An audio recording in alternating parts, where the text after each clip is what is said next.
Ninang at Mommy Daddy, this is sharing is caring. That is me. O, diba, gandang gising nito dahil first day of school, dapat maaga tayong magising at ito na ang real world. O, diba, back to reality tayo. Pero bago tayo mag back to reality, tutulungan po na natin ang mga ating mahal na mga newbies at kasama na rin ako doon. Punta tayo sa professional dashboard. Punta tayo sa creator support. Kaya natin to pupuntahan dahil ita-translate natin ang lahat para maintindihan nating lubos-lubusan sa ating pambansang wika na ang Pilipino o ang Tagalog.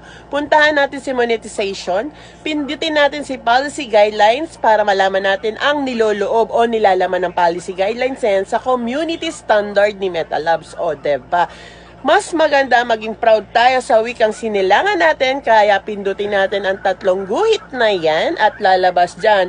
Dapat lang pag lumabas yan, alam na natin ang gagawin o diba? I-type natin ang Filipino sa taas.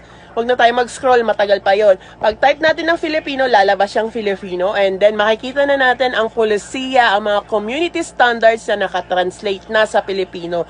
Lahat naman ng ating ginagawa, mas magandang i-translate natin sa Filipino para na sa ganun, sa sarili natin mismo, maintindihan natin ang bawat paikot-ikot na mga community standards na yan. O, diba, mami, makakatulong sa atin yan.